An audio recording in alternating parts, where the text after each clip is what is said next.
Hello दोस्तों, कैसे हैं आप सब। स्वागत है आप सभी का कॉमिक वर्ल्ड चैनल पर। तो चलिए दोस्तों, शुरू करते हैं राज कॉमिक्स में डिटेक्टिव राजा की अगली कॉमिक्स, राजा और काला हीरा। राजा और काला हीरा, चित्रकार त्रिशूल कॉमिको, आर्ट लेखिका सरिता भारती, संपादक मनीष चंद्रगुप्त। बम्बई के महालक्ष्मी रेस कोर्स में 50 लाख रुपए की डर्बी रेस का अंतिम दिन। राजा का घोड़ा चेतक दौड़ में सबसे आगे। चेतक अगर इस रेस को जीत लेता है तो राजा को पूरे 50 लाख का शुद्ध लाभ होगा।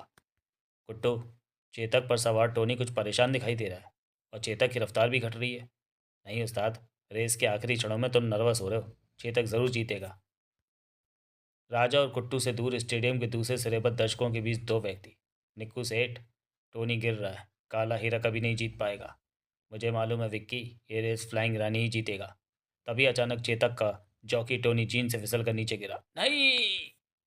राजा और कुट्टू तेजी से बाड़ा फांद कर टोनी की ओर लग गए। कुट्टू, जल्दी करो, टोनी गिर पड़ा है। कुछ गड़बड़ है उस्ताद। निक्कू सेठ ने पलट कर विक्की का हाथ दबाया। कहो विक्की, मैं क्या कहता था, उधर देखो, फ्लाइंग यानी अपने मार्ग पर पहुंच रही है। और बिना सवार के काला हीरा पीछे रह गया है। निक्कू सेठ, कमाल कर दिया तुमने। हाँ, बस थोड़ा सा फीता काटने का कमाल, रेस शुरू होने से पहले। राजा ने दौड़कर घायल टोनी को अपनी बाहों में संभाला। तुम ठीक तो हो टोनी? कहीं चोट तो नहीं लगी? राजा, मेरा पैर। तभी एक एम्बुलेंस तेजी से आकर वहां रुकी। एम्बुलेंस आ गई है टोनी, घबराओ मत। हाँ, घबराओ मत टोनी, तुम जल्दी ठीक हो जाओगे। डर्बी रेस का मैनेजर कैप्टन लोबो और डॉक्टर स्ट्रेचर बॉयज के साथ एम्बुलेंस से नीचे उतरे। टोनी को ज़्यादा चोट तो नहीं आई राजा? पैर में चोट लगी है कैप्टन, इसे तुरंत अस्पताल ले जाना होगा। लगता है पैर की हड्डी टूट गई है। टोनी को स्ट्रेचर पर डालकर एम्बुलेंस में चढ़ाया गया। संभाल कर। ताज्जुब है, ये गिरा कैसे? आज तक ऐसा नहीं हुआ। 50 लाख की रकम सब कुछ करा सकती है कैप्टन, लेकिन अगर कोई षड्यंत्र हुआ तो रेस कैंसिल कर दी जाएगी। थोड़ी देर बाद पेमेंट काउंटर पर विक्की और निक्कू से। सॉरी विक्की, डर्बी की फाइनल रेस का रिजल्ट फिलहाल रोक दिया गया है। फैसला हो जाने तक पेमेंट नहीं किया जा सकता। फैसला? कैसा फैसला? हमारी फ्लाइंग रानी फर्स्ट आई है, पहला नंबर, जानता हूँ विक्की, लेकिन चेतक के मालिक शाहपुर जी ने ऑब्जेक्शन रेज किया है। सॉरी, फैसला होने तक मैं कुछ नहीं कर सकता। आओ विक्की, जिद ना करो, पहले फैसला हो ही जाने दो। पेमेंट काउंटर से दूर हटने पर। यह क्या बात हुई निक्कू सेठ, ये तो सरासर जाती है। कुछ जाती नहीं है विक्की, अपने अपने दांव पेच है। तुम ज़रा देखते जाओ मैं इनकी क्या गत बनाता हूँ। उधर अस्पताल में मेरी टांग टूट गई राजा, मेरे बीवी बच्चों का क्या होगा? घबराओ मत टोनी, हम तुम्हारे साथ हैं, तुम्हें किसी बात की चिंता करने की ज़रूरत नहीं है। तुम्हारे ठीक होने तक तुम्हारा और तुम्हारे बीवी बच्चों का पूरा ख्याल हम पूरा खर्चा हम उठाएंगे। हाँ, अब बताओ तुम गिर कैसे पड़े? मुझे नहीं पता राजा, जीन अचानक घोड़े की पीठ से फिसली और मैं गिर पड़ा। तभी डॉक्टर के साथ शाहपुर जी ने भीतर प्रवेश किया। डोंट वरी शाहपुर जी, मामूली फ्रैक्चर है, टोनी जल्दी ठीक हो जाएगा। थैंक्स गॉड, मैं तो घबरा गया था डॉक्टर। बी बोल टोनी, बोलो, कोई तकलीफ है तुम्हें? जी ठीक हूँ, पर मेरी टांग। नहीं नहीं, तुम लेटे रहो टोनी, घबराओ मत टोनी। डॉक्टर साहब कहते हैं तुम जल्दी ठीक हो जाओगे। तुम्हारे बीवी बच्चे भी अभी आते होंगे, मैंने ड्राइवर भेज दिया। मैंने आपको बहुत नुकसान करा दिया सेठ जी। बच्चों की सी बातें मत करो, तुम बच गए यही क्या कम है। रेस का क्या हुआ अंकल? राजा, अभी फैसला रुकवा दिया है मैंने, दुर्घटना की चेकिंग चल रही है। 2 दिन बाद बम्बई समाचार में फैसला निकला। 50 लाख की डर्बी का फैसला रुका, रेस दोबारा होगी। चेतक की जीन ब्लेड से कटी पाई गई। चेतक सवार टोनी को 20,000 देने का फैसला। अब तुम्हारा क्या ख्याल है राजा, क्या टोनी की इसमें कोई शरारत हो सकती है? नहीं अंकल, टोनी पर मुझे पूरा भरोसा है, वह कभी ऐसा नहीं कर सकता। उस्ताद ठीक कह रहे हैं अंकल, टोनी हमारा परखा हुआ आदमी है, पैसा देकर कोई उसे नहीं खरीद सकता। अगर उसे खरीदा गया होता तो वह चेतक की चाल धीमी कर सकता था, इस तरह अपनी जान को जोखिम में वह कभी नहीं डालता। फिर ठीक है, जाओ दोबारा रेस की तैयारी करो, पर होशियार रहना, इस बार चेतक पर हमला हो सकता है। राजा गुस्से में भरकर खड़ा हो गया। चेतक की ओर किसी ने निगाह भी उठाई तो मैं उसकी आंखें निकाल लूंगा। हम चेतक पर पूरी नज़र रखेंगे अंकल। डोंट बी एक्साइटेड राजा, दुश्मन भी कोई कम चालाक नहीं है। दूसरी ओर एक शानदार फ्लैट में निक्को और विक्की अपने कुछ चमचों के साथ। ये तो बुरा हुआ विक्की, 50 लाख की रकम हाथ में आते आते निकल गई। अब तो एक ही रास्ता है सेठ, क्यों ना हम काले हीरे को ही उड़ा दें। राजा के फार्म से काला हीरा उड़ाना इतना आसान नहीं है विक्की, अगर उसे ज़रा भी भनक लग गई तो वह तुम्हारी खाल उतार देगा। हम्म। विक्की की तौहीन मत करो निक्कू सेठ। फिर ठीक है, कोशिश करके देख लो, अगर असफल हो जाओ तो मेरे सामने मुंह लटका कर मत आना। नहीं आऊँगा, लेकिन अगर मैं सफल हो गया तो बराबर का हिस्सा लूँगा। निक्कू सेठ गिलास हाथ में उठाकर मुस्कुराया। मुझे मंजूर है, इस बार की डर्बी रेस में चेतक नहीं होना चाहिए। नहीं होगा, चाहे मुझे कुछ भी क्यों ना करना पड़े। ठीक है, अभी हमारे पास 1 महीने का समय है, पर मैं तुम्हें 15 दिनों का समय देता हूँ। ओके। उधर राजा के फार्म हाउस पर। शाबाश पट्टे, इस बार खालिद सोने का पट्टा डालूंगा तेरे गले में। उस्ताद, इस बार जौकी मैं बनूंगा, सोने की जंजीर मुझे भी देना। राजा ने चेतक की पीठ थपथपाई। देखो मेरे यार, ये रसाला कुट्टू ये साला कुट्टू तेरा इज्जत मारना चाहता है। अभी मूछों के बाल भी नहीं आए और जौकी बनने के ख्वाब देख रहा है। उस्ताद तौहीन मत करो, मैं अभी कूद कर चेतक पर चढ़ जाऊंगा। तभी चेतक ने दुलत्ती झाड़ी। क्यों बे, करेगा सवारी? बाप रे उस्ताद, ये भी सोने की कीमत समझता है। कुट्टू उठकर पास आया। ले बाबा, हाथ जोड़कर माफ़ी मांगता हूँ तेरे से। सोने का पट्टा तू ही लेना, पर कोई तुझे किडनैप करके ले जाए तो फिर मुझसे न कहना। देखो कुट्टू, सब समझ रहा है ये। रात के सन्नाटे में राजा का फार्म हाउस और झाड़ियों में छिपा विक्की अपने 2 साथियों के साथ। जैक, तुम इस लड़के पर नजर रखना, और कालू, तुम घोड़ी को सामने की ओर लेकर जाओ, हरी अप। लेकिन विक्की, राजा अगर लौट आया तो? विक्की झाड़ियों से निकलकर दबे पांव बाड़ी की ओर बढ़ा।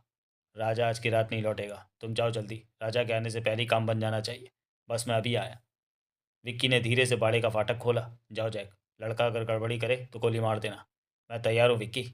जैक ने क्लोरोफॉर्म से भीगा रुमाल कुट्टू की नाक पर रख दिया। विक्की जल्दी करो, मैंने इसे बेहोश कर दिया है। विक्की चेतक को खोलकर बाहर लाया तो चेतक उछलने लगा। जैक, कालू को जल्दी बुलाओ, कहाँ मर गया रसाला?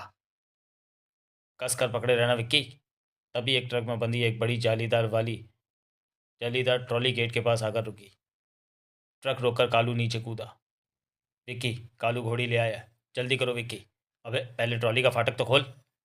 कालू ने ट्रॉली पर चढ़कर लोहे का फाटक ऊपर खींचा तो घोड़ी हिन आई।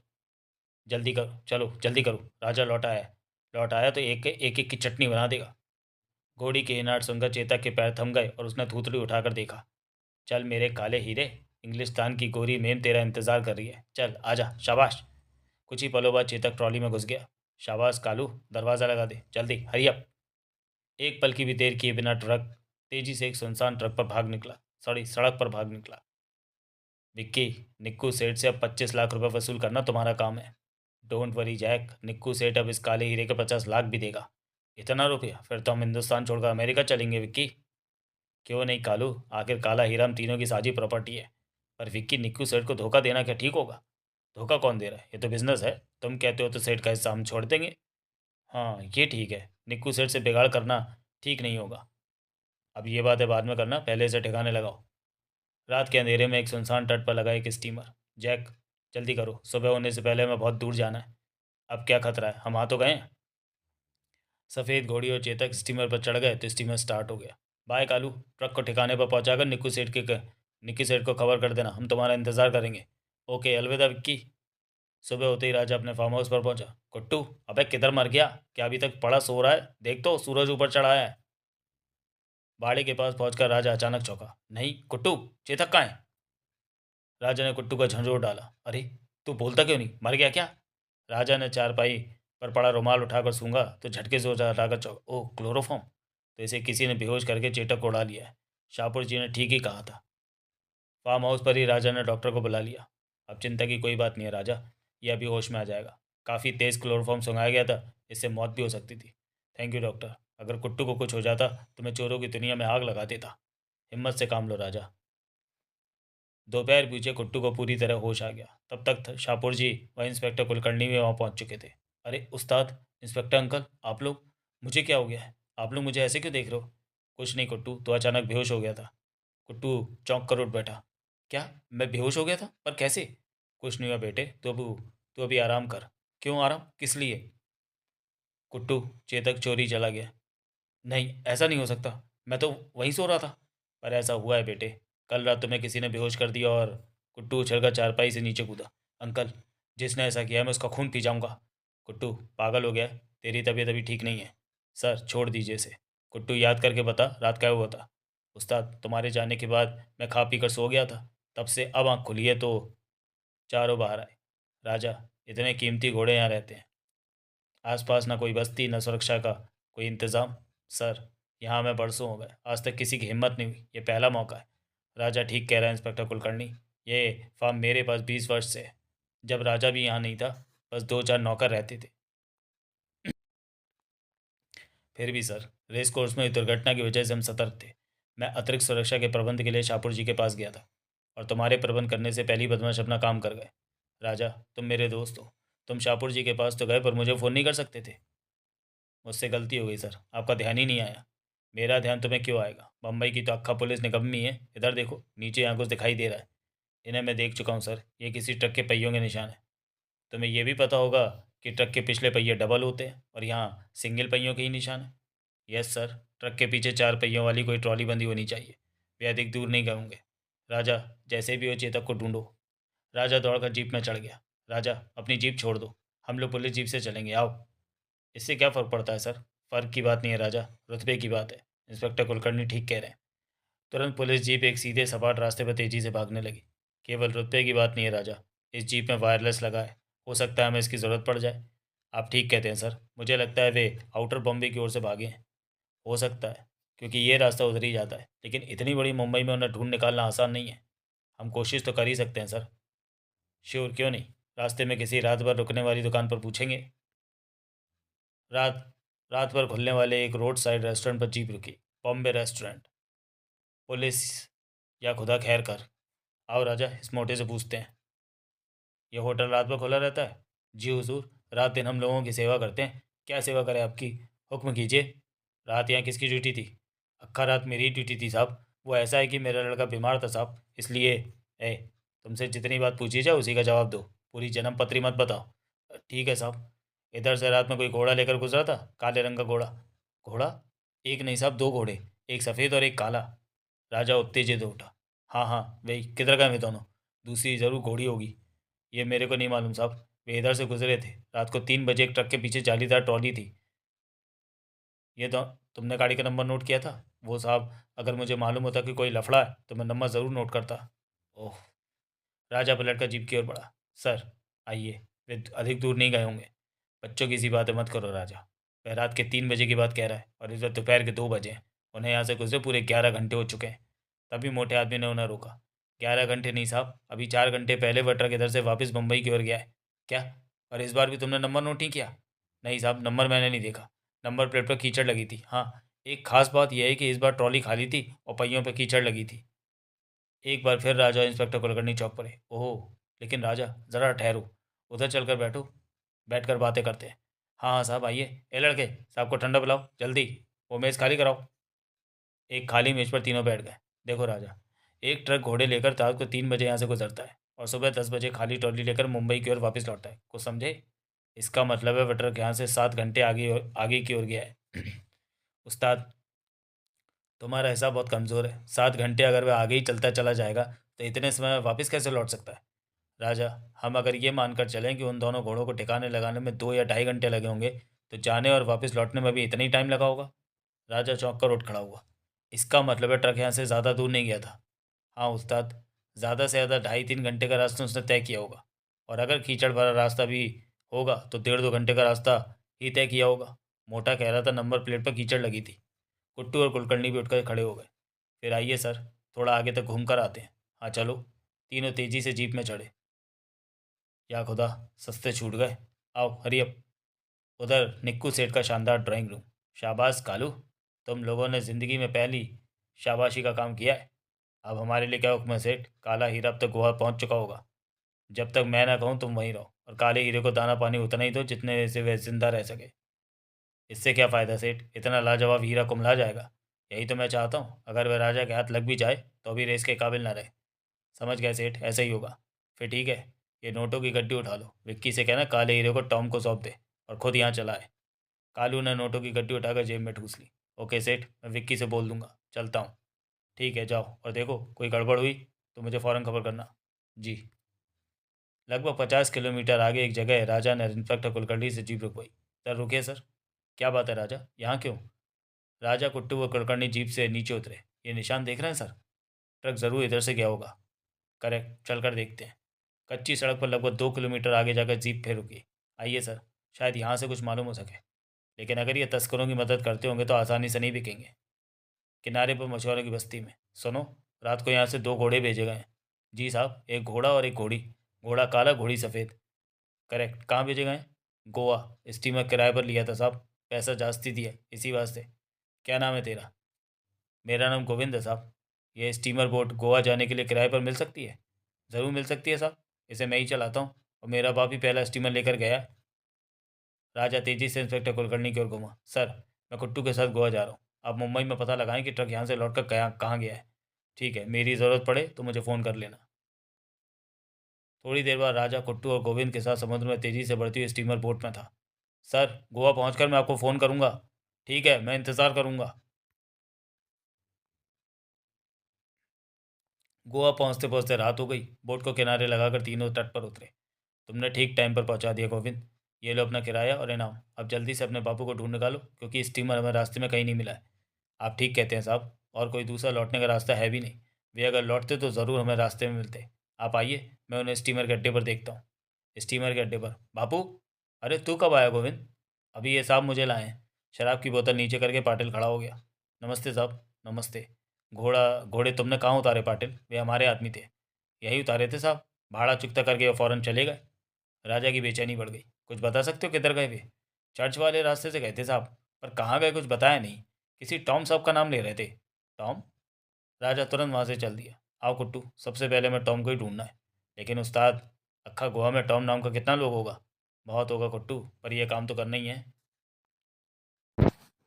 रास्ते में उस्ताद, आधी रात से ऊपर बीत गई है, पर उनका कुछ पता नहीं चल रहा है। क्यों ना सुबह तलाश करें? ठीक है, लगता है थक गया तू। चल फिर किसी होटल में रात गुजारते हैं। होटल के एक साफ़ सुथरे कमरे में। थैंक्स गॉड, एक साथ खाने के लिए कुछ तो मिला। ब्रेड ही सही। उस्ताद, भूख में सूखी रोटी भी लजीज लगती है। सुबह दोनों देर से सोकर उठे। कुट्टू, जल्दी से खड़ा हो, देख दिन कितना चढ़ाया है। उठ रहा हूँ उस्ताद। खूब कसकर नींद आई। तरोताज़ा होकर दोनों होटल से बाहर निकले। कुट्टू, जैसे भी हो हमें चेतक को ढूंढना ही होगा। ज़रूर उस्ताद, पर ताज्जुब है, इतना बड़ा चेतक गायब कहाँ हो गया? 20 दिन बाद एक बगीचे में। हद हो गई कुट्टू, आज 20 दिनों से हम गोवा का चप्पा चप्पा छान चुके हैं, पर ना तो टॉम मिला ना चेतक। पता नहीं धरती निकल गई या आसमान में गायब हो गए वे। उस्ताद, मुझे तो लगता है वे गोवा में नहीं है। चेतक को कहीं दूसरी जगह रखा गया है। तभी अचानक राजा उछलकर खड़ा हो गया। कुट्टू, जैक। जैक? जैक कौन उस्ताद? फ्लाइंग रानी का जॉकी, निक्कू सेठ का खास आदमी। दोनों जैक का पीछा करने लगे। उस्ताद, चेतक को उड़ाने में कहीं निक्कू सेठ का हाथ तो नहीं? हो सकता है, पहले मेरे दिमाग में ये नहीं आया था, पर जैक को यहाँ देखकर। कुट्टू, जल्दी से दूसरी टैक्सी को रोको। कुट्टू ने सड़क पर दौड़ते हुए एक टैक्सी को रोका। टैक्सी! किधर जाना है साहब? उस टैक्सी के पीछे, जल्दी। गोवा की एक सुनसान सड़क पर हमारे पीछे एक टैक्सी आ रही है जैक। आने दो, हमारी तरह कोई मौज मस्ती करने निकला होगा। जंगल के पीछे खुली जगह। जैक, तुम मुझे कहाँ ले आए? तुम तो होटल। खामोश, ये जगह होटल से भी अच्छी है। अपने दो और दोस्त भी हैं यहाँ। नहीं, मैं वापस जा रही हूँ। जैक ने युवती का हाथ पकड़कर खींचा और मुंह पर एक झापड़ रसीद किया। वापस जाएगी? चल सीधी तरह, वरना खाल उधेड़ दूंगा। तड़ाक! नहीं, छोड़ दो मुझे, मैं नहीं जाऊंगी। जैक ने उसे ज़बरदस्ती कॉटेज की ओर खींचा। बाप ज़रूर जाएगा जैक, पर लड़की नहीं जाएगी। जैक बुरी तरह चौंका। कौन है हरामजादा? सामने आकर बात कर। राजा और कुट्टू एक पेड़ की ओर से बाहर आए। अपने बाप को पहचानता है जैक? राजा? हाँ, राजा, तेरा बाप। उसी समय कॉटेज के दरवाजे पर राइफल लिए दो खूंखार आदमी प्रकट हुए। खबरदार, 1 इंच भी आगे बढ़े तो भून कर रख दूंगा। हाथ ऊपर करो। शूट कर दो इन्हें। टॉम, ये काला हीरा लेने आए हैं। काला हीरा? ओह, तो यूं कहो कि काले हीरे का मालिक आया है। राइफल लिए लिए दोनों राजा और कुट्टू के सामने कूदे, लेकिन तभी राजा के जोरदार घूंसों ने उनका स्वागत किया। आ डिम डिम! कुट्टू ने जैक के ऊपर छलांग लगा दी। हरामजादे, बहुत मुश्किल से हाथ आया है। टॉम राइफल झपट कर खड़ा हो भी नहीं पाया था कि राजा की जोरदार टक्कर ने उन्हें तारे दिखा दिए। उफ! ठाक!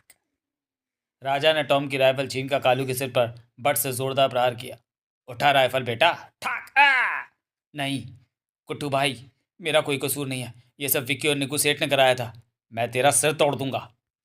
राजा ने टॉम और कालू को कॉलर पकड़कर उठाया। बोलो, चेतक को कौन लाया था यहाँ? हम लाए थे, विक्की, मैं और जैक।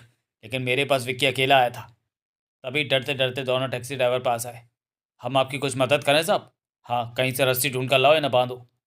जैक, टॉम और कालू को बांधकर राजा भाड़े में बंधे चेतक की ओर लपका। कुट्टू, इन सालों को टैक्सी में डाल दो, मैं चेतक को लाता हूँ। ठीक है उस्ताद। राजा चेतक की दशा देखकर रो पड़ा। मेरे बेटे, तेरा ये क्या हाल कर दिया जालिमों ने।